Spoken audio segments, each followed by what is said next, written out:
this month we're going to be talking about how to negotiate the deal, identify and qualify motivated sellers. So we got two young guns up here that have been doing extremely well for, how long you guys been doing it? 2 years? 2 years? Yeah. Okay, cool. So we're just going to interview them like we've done in the past months. Grid is up to around 33,000 people. We have right now like around 35 chapters. So yeah, we're going extremely rapidly. Eunice and I are actually going to be going on tour, and we're going to do some investing 101 for some different people, and we're going to work on syndications in different cities. So we'll hopefully bring that back and have more opportunity for everybody. Yeah, to do some investing. So today we're just going to go around the room. So I also want to keep the format down to an hour today, because I think we're usually in here from like 6 to 11 o'clock at night. So we're going to do from 6 to 7. I'll interview these two guys, and then from 7 to 7:30 we can hang out and you know, chat for a little bit. So if you just want to go around the room and maybe just say your name and if you're experienced or not, and kind of if you wholesale flip, Airbnb, whatever. My name is James Grayson, and right now I'm focusing on multifamilies, actually trying to get in larger multifamilies commercial. So, yeah, I started off just staying in houses and fixing them up and selling them, and then did house hacking, and that's where I'm at now. Awesome. Nice to meet you all. Sally, you want? Sorry. Yeah. So you can finish it. I'm Tully Warren. I'm a realtor with KW. I've got Airbnb and do some wholesaling. Yeah, and Tully's part of Grid. Yeah. Also. Awesome. So, and he runs our retail real estate.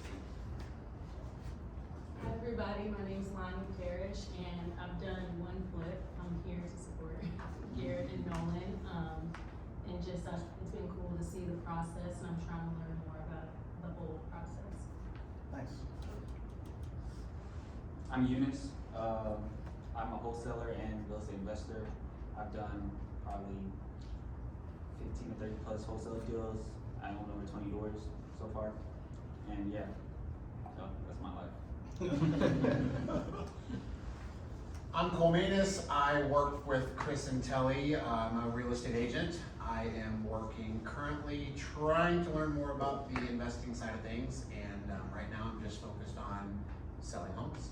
And you're doing the Grid, so we have a certification if you're a realtor. I guess if you're not, you can still take it, but it's an AI, it's agent investor certification. He's working on that. It's very fun to watch.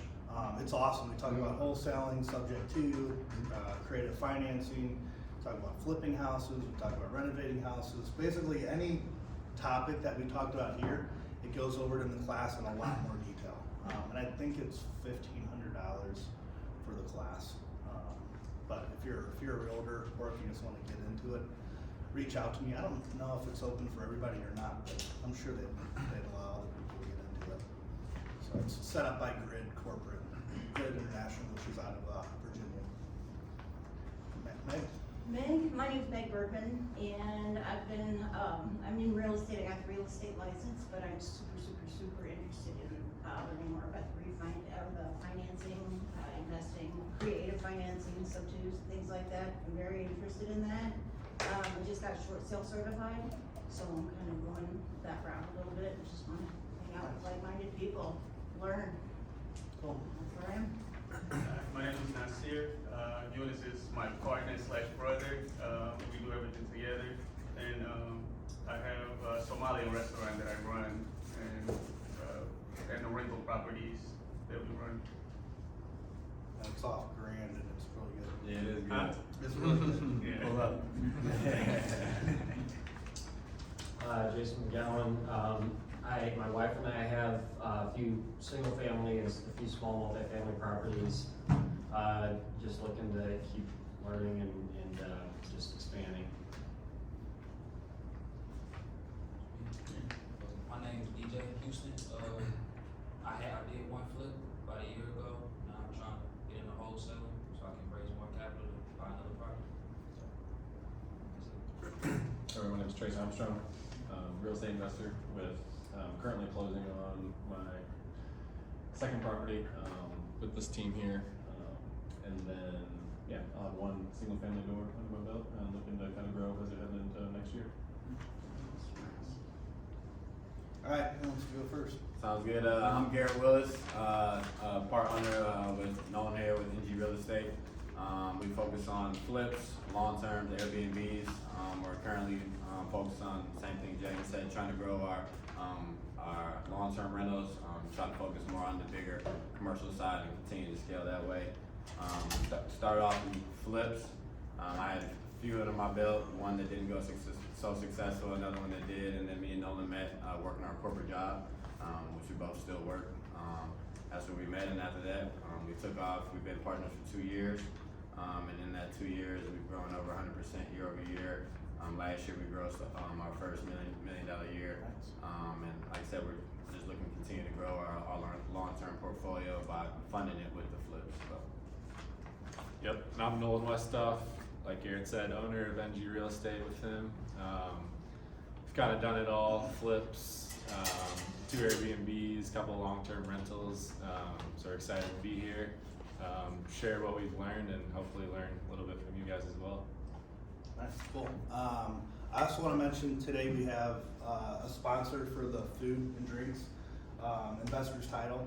So specifically the one off Hampton. If you don't use Investors Title, they're super easy to work with, especially if you're wholesaling. So they'll do double close. They're just, they know their stuff in and out. And then My Family Insurance Yeah. as well, which we're waiting to get a logo on that from him. But we have some flyers. Yeah, we have some flyers back here. So rental properties and things like that, he's really competitive and knows his stuff. So, all right, let's jump into it. So you guys met, what do you guys do for normal job? We have a corporate sales job, so we both have pretty similar backgrounds, athletes growing up, played college sports. What do you guys play? He played football, I played hockey. Okay. I went to Missouri State. I went to University of Indianapolis. Okay. And then we both got corporate sales jobs after college. We're both kind of in the same boat. We worked, I think we were both in our second year there, and kind of talked on the side like, hey, would you be interested in real estate investing? He had a flip going at the time without me, and then he was finishing that up, and it kind of just worked out perfectly. Started our LLC and kind of took off from there. Okay, nice. So his first flip kind of engaged you to kind of start inquiring about real estate and like, how are you doing this? And for sure, it was kind of crazy because I'd been reading books and listening to podcasts, but hadn't really taken action yet. So it was kind of just one of those meant to be things. So super excited when I met Garrett. He'd sent me some pictures of his first flip he was working on. I was like, that is so cool. So we met up, talked about it, and went from there. nice. How'd you find that first one? It was kind of, I'll say it's God's work. In 2019, I was planning on, I had bought my first house in 2018, just to live in. 2019, I was planning on moving down to Tennessee. So I put a renter in my house that I bought, and then COVID happened. Yeah. And then our company shut down, all relocations, so then it kind of forced me to, buy that next house, which was a flip. At that time, I kind of did a little research. I didn't do anywhere near like I should have. Yeah. And I just took a risk, and I said I bought it with the conventional, and I got the worst loan you could get. I got a loan through One Main at 28% interest rate, Okay. $12,000. I had $20,000 saved up, and then that was my first flip. And then in the meantime, he came along. Let me, hold on, I gotta unpack that. So and you don't have to get too much into it if you don't want to, how 28%? Because back in 2019, we were at Yeah. 3%? So it was like What's One Main? One Main. Yeah. It was the worst loan you get. It's like a One Main. I went at the corner of our neighborhood, on the corner, right next to Schnucks. That's where I got my first loan. So I bought a conventional, and I kind of house hacked, and then that's how I kind of did it. And actually, I house hacked for like an extra year under NG's properties too, under our properties. Yeah. So Yeah. I just continued to do that, and save capital, continue to put that in the business, and then it kind of went from that way. But yeah, it was a terrible loan, but I learned the lesson, and I still made a good amount of money. So it forced me to find better resources. Like I said. Well, you make a good point. Like if you can, so I try to get my brother to house hack, but me to really house hack for him. Yeah. Like for him to move in the property, and be like, hey, I'll take care of down payment and everything, but we gotta put it in your name. Yeah. And I can be the contributor. You know, so I Yeah. mean, that's a good way for that. Yeah. But, Yeah. so you didn't listen to anything before that? Nothing, man. That was terrible. Okay. And I don't recommend it. It was hard to get through, but we got through it. You still have that property? No, we flipped it. So I made, that was when the market was booming. I made like 75 on that one, my first one. Nice. That was ridiculous sense. Yeah. But And then you're telling me, I was like, spoiled. I'm awesome at this. Yeah. And then the next one comes, and then and I failed 3 inspections or whatever. That's a good point. I felt like every property we've done, we've learned, you know, countless lessons from each one. Yeah. And a big thing, like starting off, we did 2 flips and we're pretty successful on those, and we thought we kind of knew it all, and Yeah. we took on a real big rehab, and then it was like started from scratch again. So the key thing, I mean, you learn new things every Yeah. rehab, so it's been cool. So where have you guys been finding these properties, and kind of how are the negotiations going? Is it direct to seller? Is it through wholesalers, realtors? It's been a lot of different ways. Starting off, we used a realtor. Okay. So our first 2 we bought on market, and then recently we've been going more off market. You know, a couple wholesalers, and then another key thing that's been really successful for us is just meeting neighbors, like Yeah. in the neighborhoods we're already working in. What have we bought? Like 4 4 houses houses. from neighbors, Yeah. and those have been the most profitable deals for us. Yeah. Sure. So. And it creates a situation where you could really create a true win-win situation. And I find value in, you know, having good integrity and making sure that you're not screwing somebody out of a deal, because I believe everything comes back. So the first guy we did it was the neighbor of my first flip. And that was our first flip together, was my neighbor's house. So that's and then that same guy is an insurance agent. So he's able to help us out finding deals as well. He's found 2 more for us and has like 2 more waiting for us. Just by building a good connection, we're creating a true win-win situation. Going off market, a lot of people don't understand. Yeah, this realtor is gonna say you're gonna make this amount of money. That's a huge number in your eyes, but you're gonna spend $10,000 to get it on market. You have to pass occupancy inspection. You have to possibly pay for people's closing, whatever it may be. So. You gotta pay to close on it. You Yeah. gotta pay to sell it. Sell it, exactly. So you're paying twice Exactly. there. So, If so you're not a licensed realtor, you're paying a realtor Even- fee, you're paying even the like electric, and people don't think about that, Exactly. utilities, yeah, you know? If it's a Yeah. principal only loan, you're paying down the principal on that, it's so. crazy. Did you guys know that when you partnered going into your first one? Like, how did you guys set up your budget for that? So I kind of. Are you guys both numbers guys, or? Now we both are, Okay. but like I said, Garrett had done 1 flip, I had done none. I'd only done the research part of it, so I leaned into Garrett definitely on the first one. I remember meeting in your house, and we were going through all his receipts of his current flip, looking, because it was just the house next door, so he knew It's like pretty similar. rehab's gonna be unorganized. similar. Yeah. I'm like unorganized guy. So at this point, like people are asking, like, okay, if you did it already, why do you need a partner? And that's why, like, Right. I really recommend partnering with somebody, you know, who you can trust, Yeah.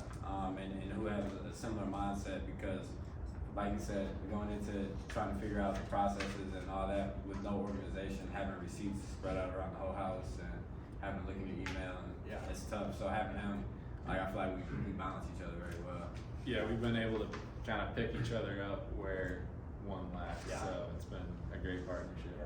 So I mean, I think it's like what you're saying, like you need someone like-minded, but not exactly like you, because if both of you guys have receipts in the shoebox, then you'd really be in trouble, like. Agreed. Yeah. Exactly. Yeah. So how has that changed? How are you guys tracking your receipts in that now?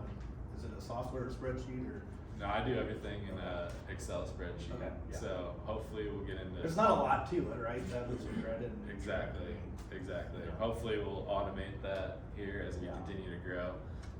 But right now I'm just in an Excel Yeah. spreadsheet, so. I used Excel spreadsheets forever. I mean, probably on like my first like 40 flips, cause it's easy. You know, the problem is like, once you go to Home Depot and you have 3 flips going on, and you're like, what house was this Trying to belong click to? the tabs and Yeah, yeah, Exactly. so, okay. And then as far as like the negotiating the deals, who were you dealing with? When you had your realtor, obviously your realtor was negotiating the deal? The homeowner, so at first, rewind, at first we the were. one right next to your. Yeah, so that was just direct homeowner on that case. At first we were heavy on the realtors, but then actually, kudos to Eunice. He came in, he was like, hey guys, like, you know, he's got the wholesale background. He was like, man, you guys can find way better deals than what you're finding. And I will say you can find really good deals on MLS, but right now with the market the way it is, there's no inventory out there. So you've got to get creative. And Eunice is kind of one that kind of shifted our mindset to then. We had already did the off market with the neighbor, but then Eunice kind of introduced us to the wholesaling aspect, which is a whole different game player there. So now we kind of just use it all, whatever, you know, if anybody brings us on the MLS, we're willing to look at it. And then we like, if we buy something with somebody, we like to allow them to sell it for us if we flip it. Yeah, that's. And then on the wholesaling side, and then like I said, just direct to consumer. Yeah. So you guys make it good, so a lot of times, like, when you are working on these houses, your contractor is, neighbors are wanting to come in and see what's done, give your contractor something. Yeah. Hey, if you find another house, when a neighbor asks, just say, do you know Yeah, anyone in the that's a good neighborhood? point. Give them a little something, you know, Yeah. $1,000, $2,000, whatever it is. Yeah. Like that way they have an incentive, cause they're gonna be the ones talking to everyone, Yeah. you know. For sure. Yeah, they're the ones that see everybody in and out all Yeah. day. Yeah. Yeah, it's Yeah. super important, like, right, especially right when you get in a house, go around, meet the neighbors, kinda tell them what you're doing, so they're not caught off guard. Why is there a dumpster here? Why is there people in and out? So, and you kinda start the project on the right foot, show them you're a good guy, explain everything, so that's helped us out a lot. We definitely learned that. Are most people excited because you're improving the neighborhood, or do some people? It can go both ways. Yeah. People have definitely approached us like, what are you doing here? But then other people are like, they realize the long term, hey, they're improving the value in our Yeah. neighborhood, Yeah. so my house is gonna They're go up making when your they house sell worth this. more, yeah. Exactly, so it's been both ways. You can't be too mad if I'm buying a flip. That means it's probably not in the best condition. Right. That means you should be happy that somebody's trying to Yeah. take care of it. So we never really take it to heart. We just understand people are emotional about their neighborhoods. But at the end of the day, all we're trying to do is, you know, raise the value and just get in and out, help the neighborhood out, help the family out, and help our bottom line out as well. So what neighborhoods are you guys buying in, or areas, or what kind of, what's your buy criteria? We've kind of been all over. At first, our buy criteria was we flipped just in fluorescent, mostly like 3-1s and 3-2s, and then kind of what I So said. 2 years ago, what could you buy one of those for? I think we bought our first one, 135 and 140, Okay. and we put 35 to 45 in each of them, and then sold them for over 200. So Man, that market was I lovely. mean, we used to buy those for like, I don't know, what, 50, 60? But they'd only sell for 130. Yeah. So. I think it's finally capping out over there now. Yeah. When it goes that like nothing over 300, it's kind of where it's capping out in my opinion. See, do you guys, so like, explain to us, like, how many people in here work a full-time job? Like, so, we got a lot of people, like, work a full-time job outside real estate. I mean, you still work a full-time job because you're a realtor. Not a full-time investor, but, so how does that dynamic work? When you guys say you're in sales, are you on the road, or are you, like, let's say on the road, like, locally? yeah, so Yeah. both of our territories are in the St. Louis area. Okay, yeah. So we'll be out in the day visiting some customers, and then we try and knock out corporate stuff, you know, by like 1 or 2 p.m. And afternoons and nights are for scaling the real estate business.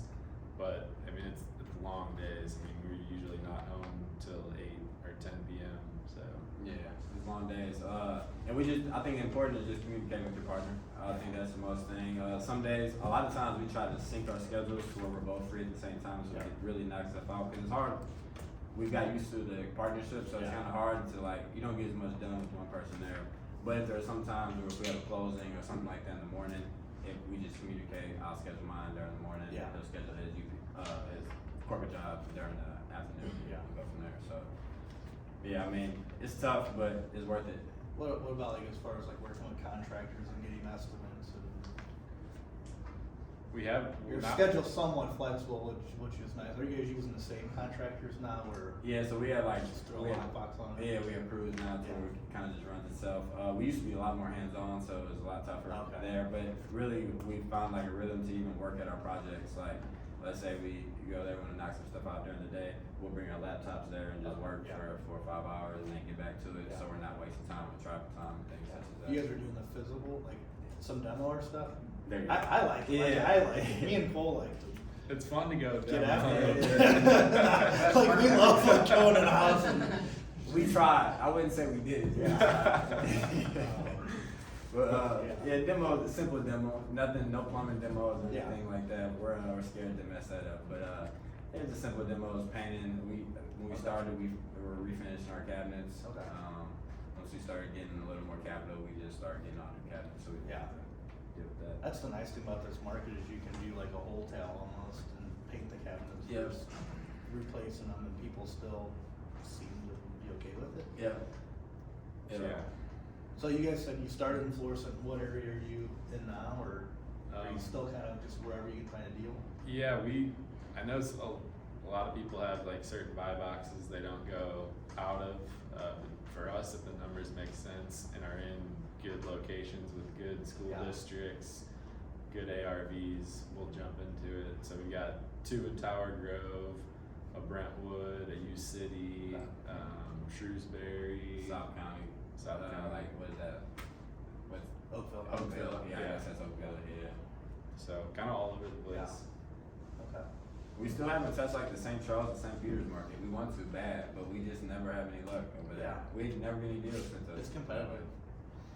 Yeah, I feel like. I mean, so's Tower Grove. Yeah, it is. Yeah, Tower Grove is. Where are those two in Tower? One's on Utah and one's on Connecticut. On the good side of Grand, the Connecticut one on Utah is right next to that church on the other side of Grand. If you know, it's the big white church. Yeah. It's like Tower Grove East, the one on Utah.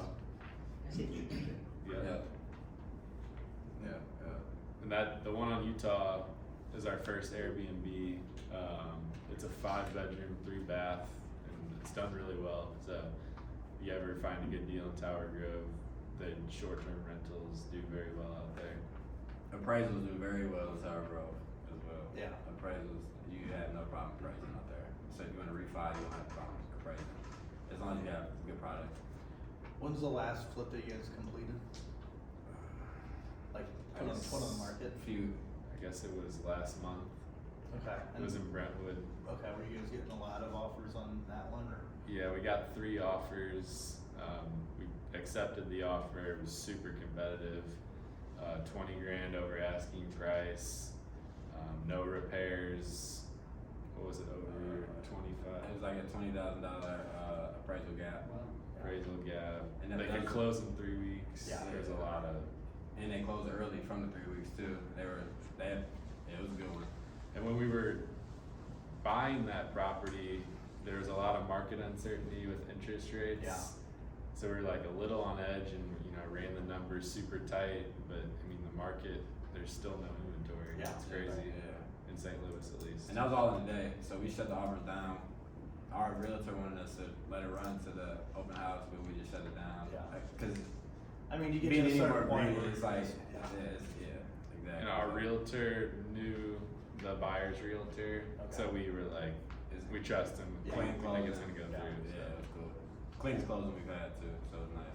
So if you're a realtor, that's like the importance of networking with other realtors is calling that person up and saying like, hey, I know that he closes because we've done deals before. Yeah. I mean, I can't stress the importance of it, even with different brokerages and all that. Like, I mean, wholesalers, like same thing, like wholesalers even knowing each other and networking with each other. Absolutely. But sometimes you have that property you can't get rid of, and you need help, Yeah. from somebody else. They might know someone who knows all that. Yeah. Now, have you guys ever had recently where one might have sold for 20 grand over and that was your profit? And you're like, oh, like, if we made 20 grand, but really we would have only made 5 or 10. I just broke even on my first one and we sold 15 over what our original numbers were and that was us breaking even. Yeah. So that hurt. Yeah, So many lessons in that one. Yeah. And it humbles the hell out of you too. yeah. That hurt.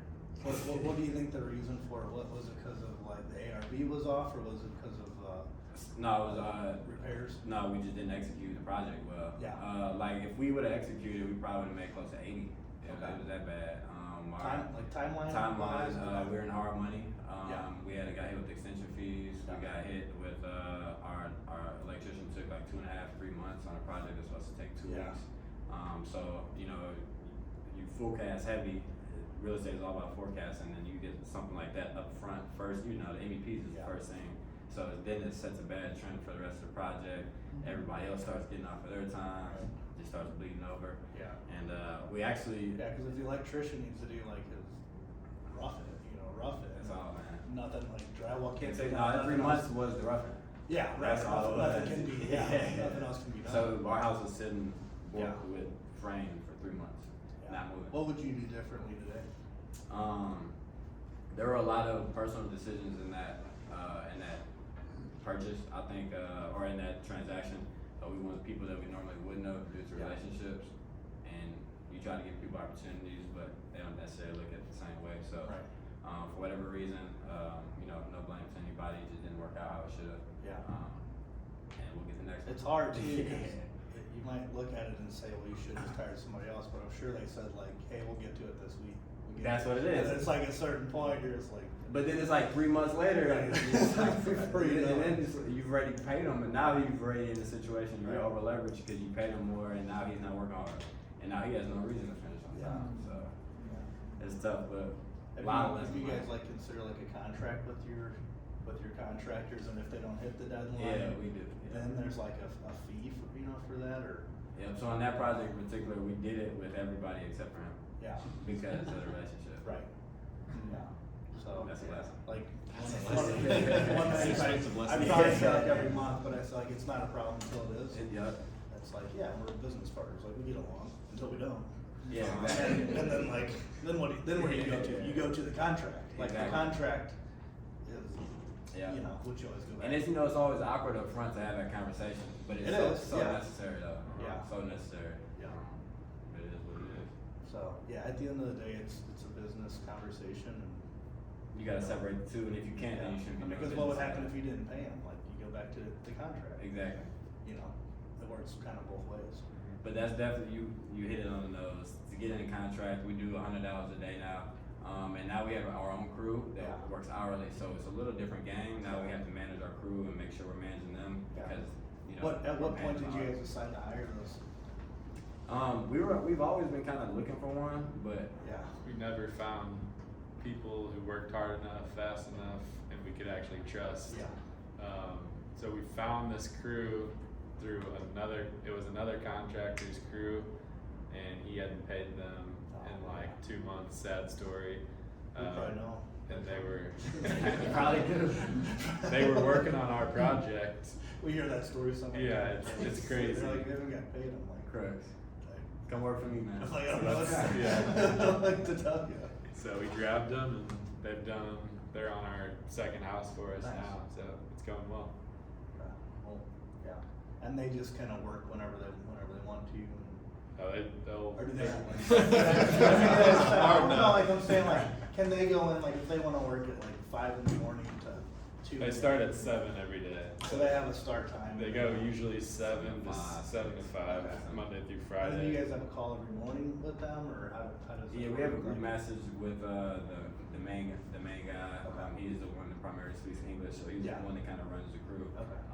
And yeah, every morning me and him are on the phone, 7 a.m. Yeah. waking our significant other ones up. Yeah. Anyway. So they know, like, by now, like, are you guys using the same materials for the most part, or is it because you probably have different price ranges since you're? They're starting to learn. They don't pick out like our finishing Yeah, right. materials, but some of the stuff they're starting to learn Yeah. what we're using. It's only the second house, so as Yeah, they do more right. and more, it's just gonna get easier and Yeah. easier. And then we do, like text to confirm and Home Yeah. Depot, all that. So we're Oh, yeah, that's doing nice. all of the material. Can you runs. explain, does anybody know what that is, text to confirm from Home Depot? No. It's awesome.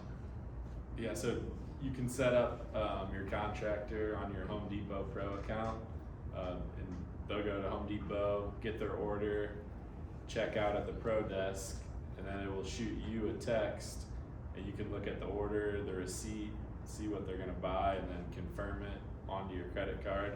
They take the material and go. Saves a ton of time. That's awesome. You don't have to go to Home Depot and get materials. And then it just all saves in your profile, so you could, you can code it to each project. So then on this project, we know exactly what materials to use. So we usually have like two kind of turned into three different material formats we use. We have like a fluorescent kind of layout with the gray Gotcha, floor, yeah. gray walls, white cabinets, and then we have like a Tower Grove. That we do all our Tower Grove houses kind of similar, and then now we're doing the South County like more upscale house, and then the Shrewsbury one we're doing those pretty similar with the more upscale, real detailed work and things such as that. Tower Grove is a completely different market with It's a lot materials. younger, right? Yeah. And they like older materials. Historic. Historic material. They like the historic look in Tower Grove, and then if we're in a West County, a little higher end area, we do like nicer end finishes, quartz, custom cabinets, and then certain areas you could go with a vinyl counter and not spend as much. So we kind of tailor it to which market we're in. Yeah, that Home Depot thing's nice. Even if you have a full-time job or you don't, it's still your time. Yeah. Like you guys would probably still do that if you weren't working. Yeah, for sure. Because to go up to Home Depot and go shopping with your contractor kind of defeats the whole purpose of having especially if they're on payroll. Exactly. And then we're not contractors, so we get the wrong stuff a lot. Right. I'm always thinking is this the garage? Yeah, I'm FaceTiming how much do you you should just go up there and grab it. Yeah. So You can turn 15 item list at Home Depot into 2 hours. Yeah. It can waste a lot of time. So me and Garrett are constantly trying to find ways to improve efficiency in any way that we can. That's why I was wondering, if you use the same subway tile in every shower, you'll have leftover. They'll just move that material from one house, and then you have your material cost is just set, so this bathroom is going to cost me this much because every single bathroom is the same, every vanity is the same, every And floor then you is can do the it same. per square foot. You divide Per it, square you figure foot. out per square. Yeah. It's Yeah.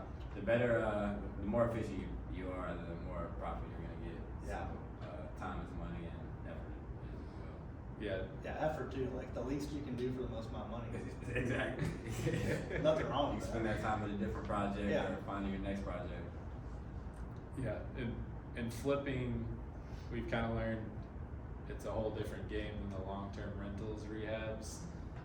Flipping, every detail counts, so it's just a different game, and it's important to focus on what you're doing with that specific property and execute to that. So how many rentals do you guys have? We have 6 right now. Okay. So tell us what differences you're doing. High quality on all I guess it just depends. So fluorescent, like I said, we can go vinyl countertops, but most of the time we want to go quartz And you're countertops. still getting the same rent. Yeah, so if we're doing rentals, we don't want to put quartz in unless it's a luxury rental, which we don't have any really luxury rentals. We do have our Airbnbs have quartz and things such as that, but that's in Tower Grove, so gotta make sure we do that. So I think it just really all depends. And are on you where it looking is. at the other Airbnbs to see what they have? Yep. Match them. Yeah, same thing with flips. Just kind of we base all of our stuff off of ARV. So what's sold is what we want to mimic. We don't want to spend. At first, I feel like we did a good job at getting sweat equity, but we didn't make as much profit because we were spending money in areas that we didn't really get back. Yeah. So we're learning how to really just make sure we're spending kind of some nice little balance in between. Yeah. When you guys are getting these multiple offers, do you think there's something that you can, not to sound like you're in it just for the money, but is there some stuff you can maybe scale back on and still get 2 or 3 offers, or do you think it's because you're doing what you're doing that you're getting? I think it's because we're doing what we're doing. When we started, that's when the market was so crazy hot 2 years ago, and we look back at those houses we sold, we're like, man, we were. How did we sell those? Doors barely closed.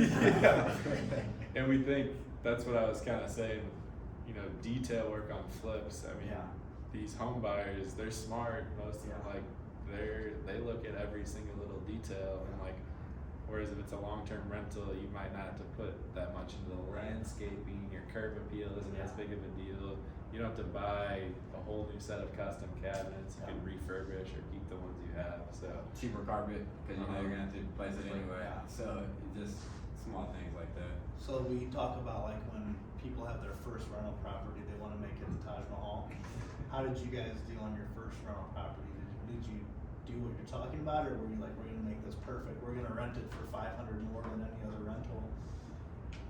You had the first You rental, know. so. Well, yeah. my first rental was kind of just, Kinda that was my fun. house, and it Yeah. was nice, Okay. and like, it was just, at that point, that's where I was Yeah. living, so it was a nice house, it was easy, but it just depends on what you're saying, so Airbnb is what broke us, and it humbled us for a minute, like, we spent way too much money on our first Airbnb. Really? That's the one he said, we kinda stepped out, that was the first one, like, really, really big project.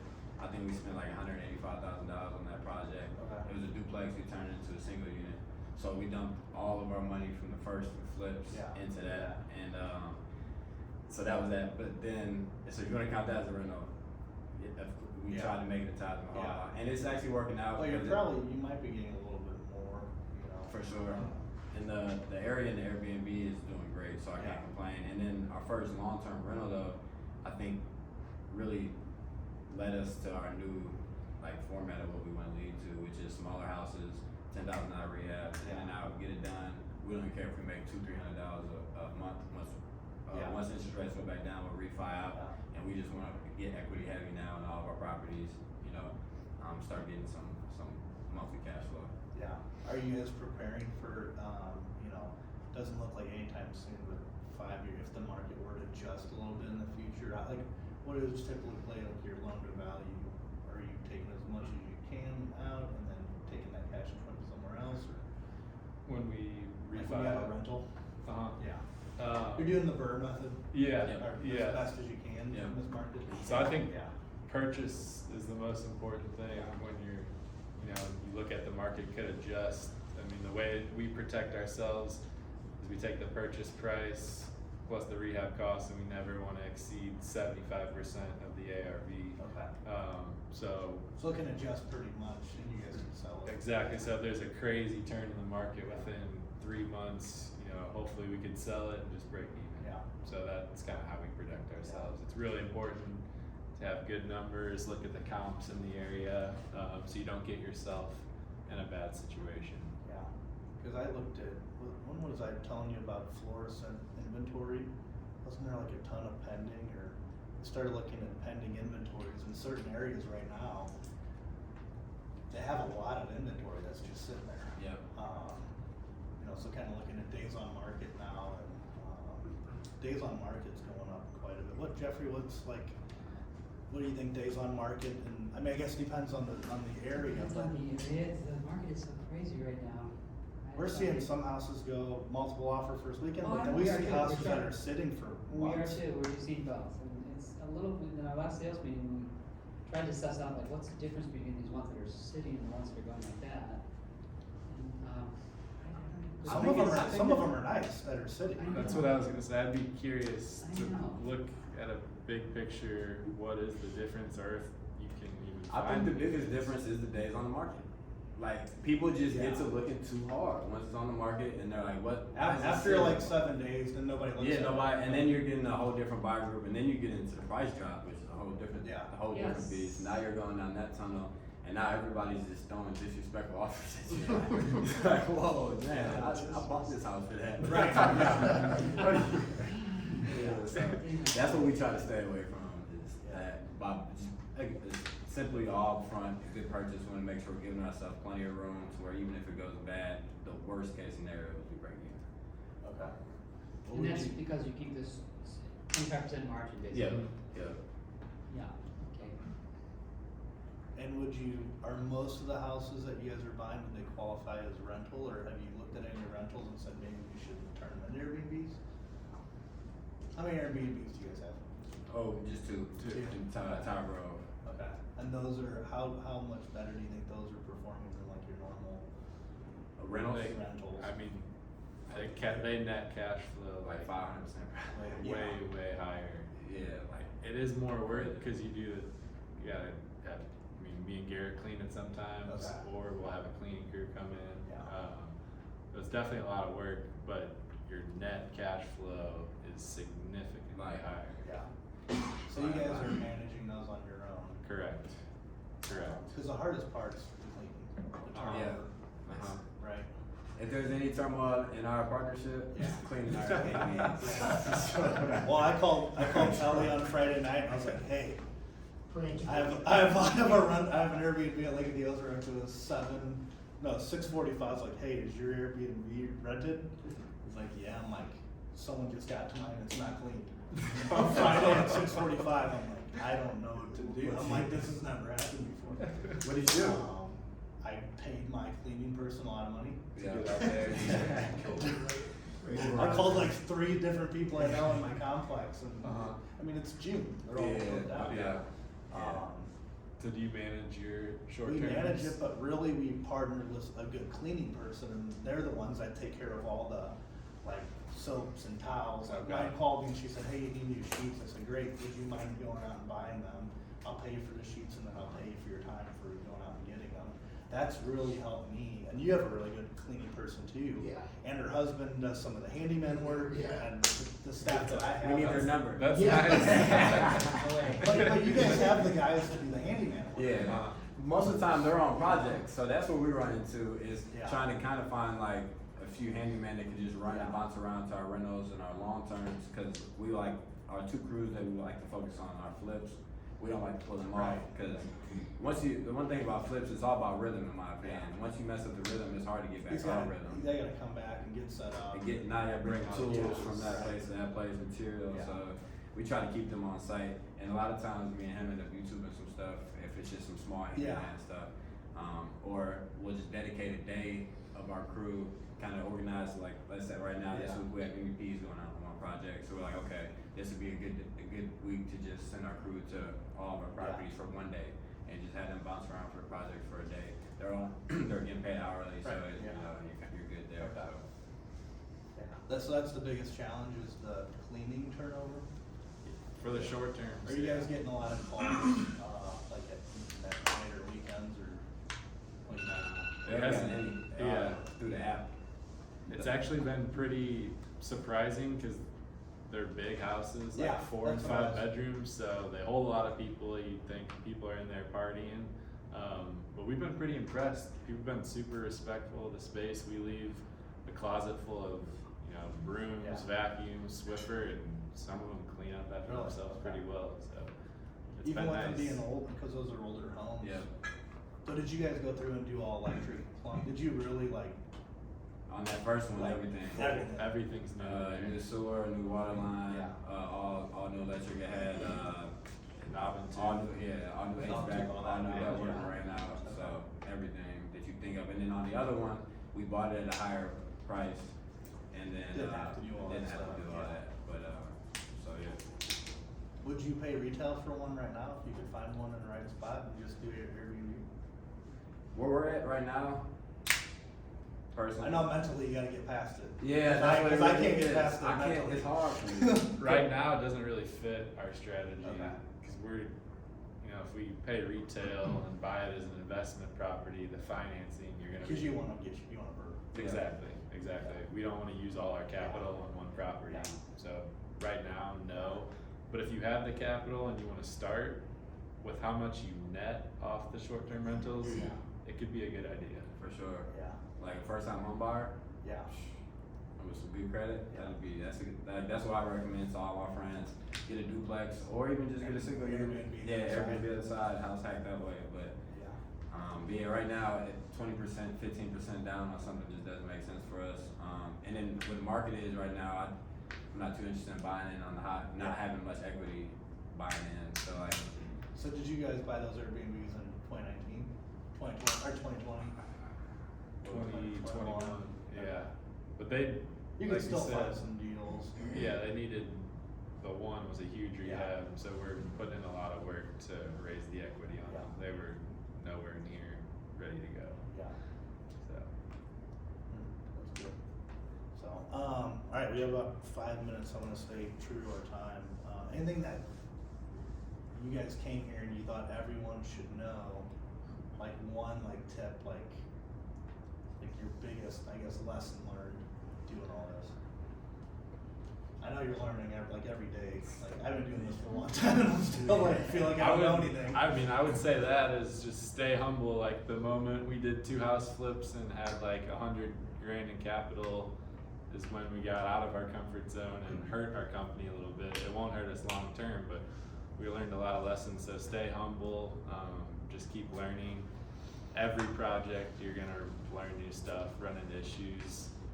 So just finding a way through it.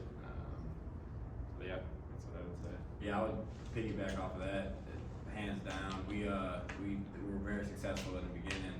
Like first 2 flips, the market was hot, and we tried to scale too quick. So we got way too aggressive. We work our corporate jobs, and we're like, F corporate, we're not trying to work corporate. Yeah, make all We're this- trying to get out here in a year. So if you gotta get out of corporate in a year, you gotta do some work. So we tried to just start buying up the city, and then we're sitting there with 5, 6, 7 projects at once, and we're like, and then now you're not getting worked on. Yeah, now you're not managing them correctly. At that time, we didn't even have our own crew. We got 5 houses. Yeah. How does that make sense? Yeah. So like, I would say slow down, take your time, and really perfect the craft, and make sure you build your foundation before you try to start scaling too fast, because it can end up catching up to you. And we were recovered and we're good, but it was some hard nights, really hard, difficult conversations, a lot of uncertainty to get there. So I would say just move at your own pace and make sure you're realistic with yourself on goals, and timeline, and then. It's good you're recognized. Yeah. I had, when I was in college, I had a retail store that was doing a couple $100,000 net in profit and lost it all. Yeah. Because I was bragging to a guy that was CEO of the Lids hat company. I was like, oh. Yeah, it's quick. And I'll never do that again, but it's too late. Yeah, no, and off what Garrett said, like patience is key. Like you see out on social media so much, everyone says real estate's easy, it's the quick way to get rich, and I've found it to be the complete opposite. It's hard, you gotta put in the hours, and your properties will appreciate, but it takes years and years, so. You could get some short-term money out of it quick if that's what you want to do, but if you have that mindset, that short-term money probably not gonna last long. But if you want to build a long-term, movement towards it, and a long-term company and actual brand, and I think you got to spend the first 2-3 years like me and him haven't touched it down. That's what I was gonna say, because you guys you're fine. Yeah, so we You have live off our normal corporate. job. We still have yet. Actually, our business owes us personally. Just continue putting money in it. So I would say just stay humble and stay down until you come up. And we're still not up. We're still, we're still putting all of it back in. And then the biggest thing, man, is just to do it. A lot of people, especially in the real estate game, like to talk and watch podcasts, which is very important. It's important to get in rooms like this. And piggyback off each other and use the resources to actually do it and get it done. Like, I know Eunice is one of the most creative guys I know. Yeah. Like, that guy get it done. He sees a deal, he likes it, they're gonna get it done. So, I think, 21 years old, if he could do it at 21, there was 30-year-olds, 40-year-olds that have the resources to do it. You just gotta do it. That's what I'm big on, so. Who's got questions for these guys? So do the interest rates affect your exit strategy? Like, let's say you're about to buy something that you know you wanted to flip, interest rates, that change the exit strategy? Yeah, interest rates are huge. I mean, because you got a high interest rate, that can affect your net cash flow on a rental very significantly. So it's really important when you're analyzing a deal and gonna buy it to see what the interest rate and project. This is what my monthly mortgage is gonna be. This is what I can bring in and rent. And you look at the interest rate now, and maybe you run a couple different scenarios on this is what you think the interest rate could be in 3 or 4 months when you refinance out of say your hard money or however you're financing it. So it's really important to run your numbers and have a couple different exit strategies. Yeah, definitely last piece, having a couple different ones, because things can change in a heartbeat nowadays with the market where it is today. And then also we ran into, right now, banks do not want to give out money to people that they don't know. So build your relationships now, even if you don't have anything, just start reaching out and start talking to people who they use. Because now we have a pretty good relationship with the banker to where we're confident that we can get it done, but everybody's tightening, each bank has their own criteria they need to meet. Everybody's tightening it up right now. So you can get stuck in some hard money or private money, whatever right now. So I would say that, and then like you said, have at least two different ways that you can get out. So that's why we wanna make sure that we have that 25% gap to where, you know, if we do get stuck and we have to refi out and we didn't plan on doing that, we'd still be good because most banks can give us up to 80%. So we'd have that 5% gap to either pull out, keep in, or cover closing costs or whatever it may be. So, and still break even without having to come to the closing table with anything, or vice versa. If you plan on renting it, interest rates shoot up, now you see that the bank isn't gonna give you it, you gotta make sure you made a good enough purchase on your house, not just an investment rental, but actually a good purchase on your house to where if you do have to sell it, you would still make at least 20, 30K or whatever it may be. So I think it all goes back to what Nolan said, the purchase up front is so important to where even if the worst happens, you still have room to gather yourself and not lose, if nothing else. Cause you guys have some rentals, you said 2021 where your interest rate was 5%. So it probably has a 5-year like balloon on it or 5-year like renewal period where if it hit right now, that's where a lot of investors are getting in trouble. Now you're at 8 or 9. Yeah, be careful with those balloons too. So, but they pulled out 80% or 85 in some Maxed cases, out and at- then now upside down your house. upside down. Yeah. And then HVAC, I mean, it's real easy to go south, like roof goes out or HVAC goes Yeah. out. And you don't expect those. You don't expect those things. Yeah. When we, you know, if we buy a property with hard money, and so we know we've got to refinance out of it, when we refinance out of it, we're not looking to do any big cash out. You know, our Yeah. goal is to cover closing costs and then get a renter in there. So Okay. we like to keep. But you guys are able to rehab it for around 10 grand, 15 grand. Yeah. So you don't have to pull out a big. Yeah, So you're just exactly. keeping your mortgage as low as possible. Exactly. Yeah. Exactly. So, so you are still using hard money sometimes? Yeah. Often. Yeah, often.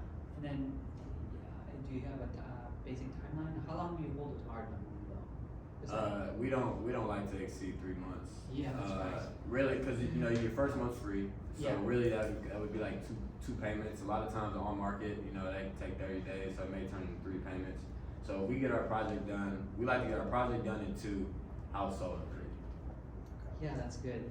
I have a investor from California who used hard money to buy something down in Tower Grove last autumn in August. And rehab took until December, it was okay. But then it was, Yeah. it's hard money. Tower Grove's a tough market. One of the challenges now are people are going into hard money, but Yeah. either their credit was bad or for whatever reason out of equity, they're not able to refinance it. Yeah, banks are Like, tightening like everything up. we had one like that where he called me with a guy who's like, he can't Refinance. refinance it That's what she is. because he doesn't have the credit, right? Yeah. So I was like, It's- I'll buy it off of him, but then it wasn't, like he doesn't have any equity in there. So I'm like, I don't even know what to do with it. Yeah, you want to be really careful with hard money because with how much you're paying monthly, it can It's hurt. principal only, right? Yeah. Yeah. It can hurt you. And then you have to put that into your formula. Like that's another place that we like learned is like holding costs is a huge cost that Yeah. people like to turn their head at. Whether it's they want to boast that they had a great profit or whatever it may be, they like to ignore holding costs. Holding And costs, see, that's It's there. $10,000-$15,000 in the project. You know, you have dumpsters, you have your utilities, you have your mortgage. If you have, don't dare go over an extension fee because they're Yeah. gonna hit you with that too. Like, so I think being realistic and upfront and just making sure that you're not tricking yourself because you're so excited about a deal. It's so We had a easy guy to in be here like, last, was it your friend? No, he was sitting right over here. He said the same thing. He's a financial advisor. He goes, don't lie to yourself. yeah, and you don't like it, you'll be excited. It is what it is. It's the truth is the truth. Yeah, you're not that good. That's why you humble yourself. Like, bro, you cannot, like, that is a big project. You cannot do that at $50,000, bro. Yeah. Like, so it took us that to bump your head. And you like even catch yourself hiding costs from yourself Yeah. because you like a deal so much. Yeah. And you kill Do you guys yourself. put like doing a that. 10% margin, like just in case you Yeah, go so off by like? we always is there just- certain. I guess we don't do like a certain 10%, but when we're running numbers, we try and estimate everything on the high end. Okay. So like, say we're buying a bathtub, it's gonna cost $250, $300 at Home Depot, we're putting $350 in the budget, like another 25, Yeah. $50 on it. So that's kinda how we pad it a little to Yeah. protect ourselves. Cause as you know, there's always gonna be unexpected costs Yeah. in a rehab, so. Sewers. That's another sewer inspections. 'Cause Oh, that's, yeah. When you that's buy a a big house, one. yeah. That's a big surprise. Yeah, cause some of the municipalities aren't allowing investors to do To do that. the lateral program. Yeah. Because they don't wanna pay for it, they're Because making they have to investors own pay it for it. yeah. St. Louis cities get at that, water lines. The water line too, if you had a bathroom, that's why I was wondering, like, did you guys have a bathroom? Yep. Yeah, That's yeah, exactly and then they- Pipe in? and then they Nobody can't tells do you that. Yeah. $3,500, Yeah. $4,000, I mean, Yeah, it was 47. 47, yeah, that's what I'm saying, like, again, that's real money that comes off your profit. That you wouldn't even expect. You know, but if you've never did a flip in the city, and you're doing like South Exactly. County, You didn't you don't know about that. Exactly. You Yeah, know? the city doesn't play games. I know like the city a couple years ago, they wanted you to have 2x6 exterior framing instead Instead of 2x4. Yeah. Costs a little bit more. Yeah. I mean, there's just all these little different things that you don't know unless it comes down to experience. Like dumpster permit, I've never heard of that. Oh It's yeah, something- and they'll call you like the next day. You just want money. Yep. Right? I gotta pay you to have a dumpster, right? Yep. To make sure that your neighborhood is clean, I have to pay you. Right. Appreciate it. Oh, did you put the dumpster there? Yeah, yeah, And whenever they see that an LLC buys it, the very next day they're there. yeah. Like, they're there making sure you have permits. Oh yeah. Permits, right? Oh yeah. Any other questions for these guys? Yeah, I have one more. Y'all said something about a Home Depot, program. I missed the name, what that was called. So you want to create a pro account with Home Depot, and then you can go in there on, it's like a username, password, log in, and you can customize a bunch of settings. But the one thing I was talking about is text to confirm.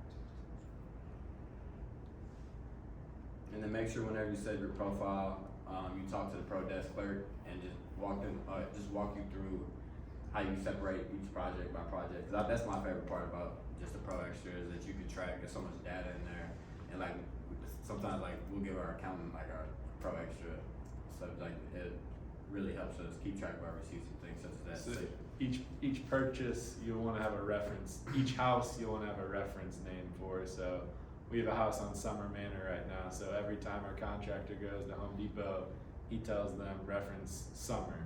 So then when we look at all the bills, those are all pertain to that particular project. Yeah. That's real important too, because I'm telling you, you're gonna have a pocket full of Home Depot. I didn't. You don't know what yeah. house. Yeah, and you try to read through it, and Home Depot receipt isn't easy to No. read either. It's like all these numbers and letters. Like, Yeah. So, cool, well, I appreciate it, guys. yeah, thanks Yeah, for having us. thank you.